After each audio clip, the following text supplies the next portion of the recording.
Hey friends, welcome back to the Daily Special. Today we are making this beautiful pan-seared chicken breast with a Brandy Pan Sauce.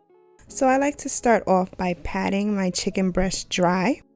I like to make sure they're super dry because the skin will get extra crispy in the pan and it won't steam up.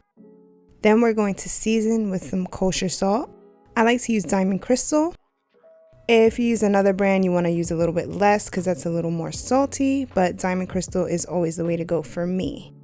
We're also going to season with some ground black pepper, and we're going to do both sides. So you're going to see me flip the chicken and season the other side.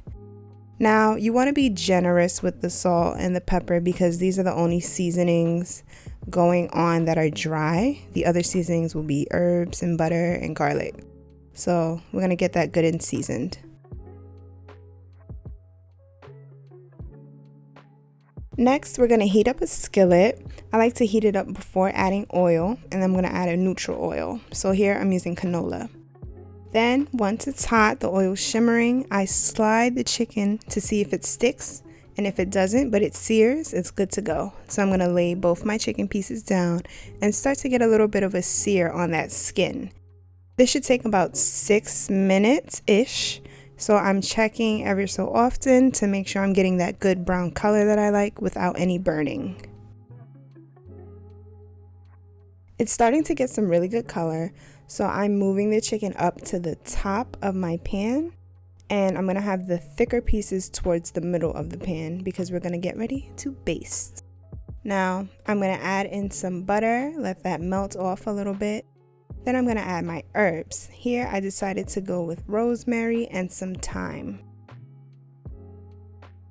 I'm also adding in a few cloves of smashed garlic. I left their skins on because it's really not necessary to take them off to get the flavor. Now I'm going to let that bubble up. Let those herbs and the garlic get infused into that butter. And we're going to start basting the chicken. This means we're pouring that hot butter onto the uncooked side of the chicken to infuse it with all of those flavors. You want to do this until the chicken starts to become opaque, which means it starts to come a little white and it starts to cook a little bit. And then we're going to finish it off in the oven.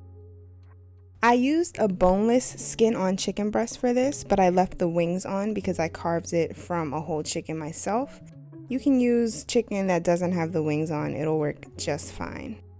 So here I'm checking that chicken, it looks perfect. I'm flipping it over just so the flesh can kiss the pan a little bit.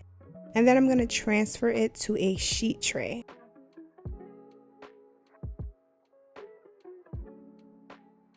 So I'm just moving that chicken over to the sheet tray. I like to line the bottom with foil so it's a little bit of an easier cleanup for me. And I'm pouring all of those juices, the butter, the thyme, the garlic, right on top of the chicken so that we don't lose any of that flavor. This at the bottom of the pan is called fond. We need those drippings to make our pan sauce, so don't scrape your pan, keep that off to the side.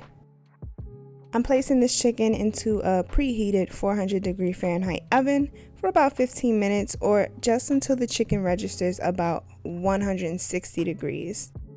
I pulled it out a little over here, but 160 is your sweet spot because you want the chicken to rest to get to 165 and it will be perfectly moist.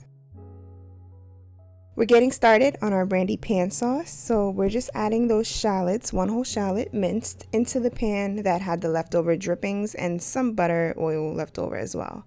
I'm seasoning it and sauteing it until translucent. Then we want to remove this pan from the heat, turn the heat off, and add your alcohol. We're going to flambe this. I did it with a torch. It's a little bit scary, but I made sure that the heat was off because you don't want any accidents, anything catching on fire in your kitchen. Please be careful. The alcohol eventually lowers, cooks off on its own, and then I'm mixing that up until the pan is about au sec, which means almost dry.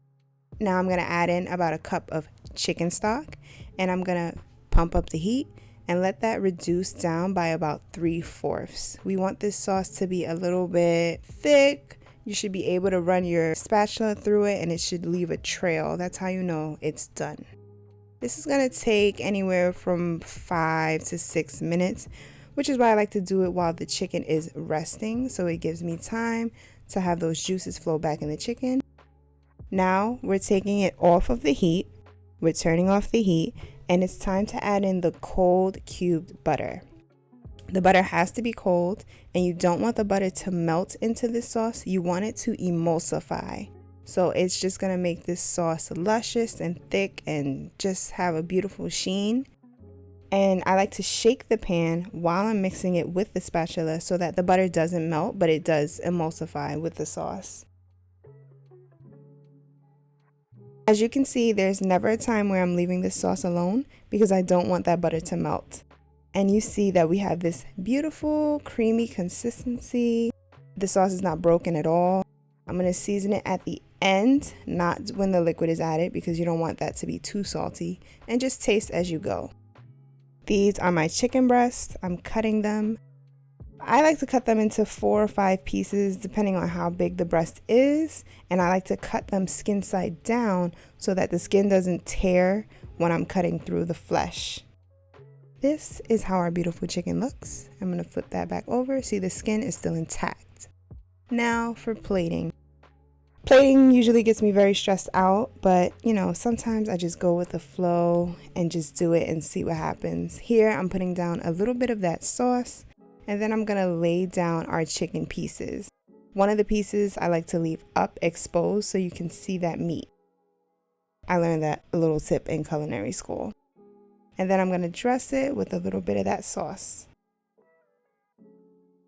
The full recipe for this pan-seared chicken breast and brandy pan sauce can be found on my website, thedailyspecial.com, and I'll be sure to link that in the description.